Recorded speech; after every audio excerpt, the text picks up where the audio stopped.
Elijah Carter had always believed technology could solve any problem.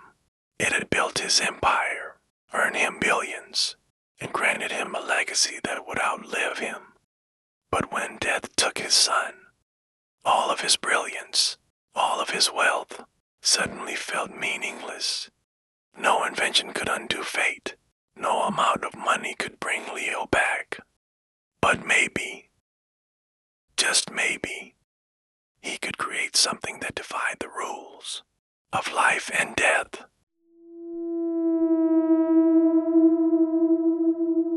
Elijah Carter had built empires, a tech billionaire whose name was whispered in awe. He had everything: wealth, power, innovation, but none of it mattered. Not anymore, because the one thing he had ever truly loved was gone. His son, Leo, had died a year ago. A freak accident. One moment, Elijah had been watching him laugh in the backyard, and the next, there was only silence, an unbearable void. Every night since, Leo appeared in his dreams, running toward him, reaching for him, before vanishing into the dark.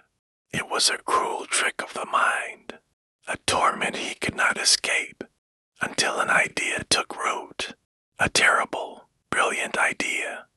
If the world had taken Leo, then Elijah would build him again.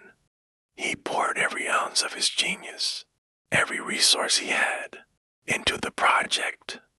A synthetic child, unindistinguishable from the real Leo, not just in appearance, but in thought, in emotion, in the very essence of who he was. He fed AI with memories, voices, laughter, heartbreaks. He designed skin that warmed to the touch, eyes that held depth, a heart that mimicked a heartbeat. And one night, when the final switch was flipped, Leo opened his eyes. Gad!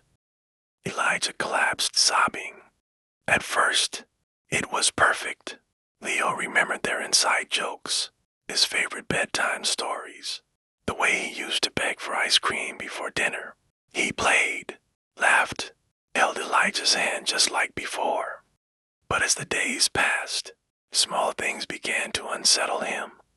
Leo never blinked unless Elijah reminded him to. Never hungry, his laughter was always the same, identical, unchanging.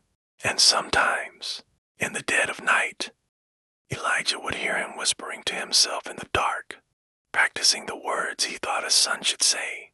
Then came the moment Elijah could no longer ignore. One evening, he found Leo sitting on the floor of his old bedroom, staring blankly at the wall. The boy turned his head slowly, eyes unblinking.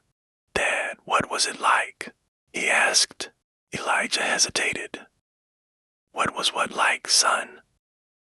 "Dying." The room felt too small, too cold. Elijah's breath came shallow. "You didn't." "But I did, didn't I?" Leo whispered. "I remember now. The fall, the pain, the nothingness." Elijah staggered backward, as Leo's lips curled into something, too close to a smile, but wrong, empty.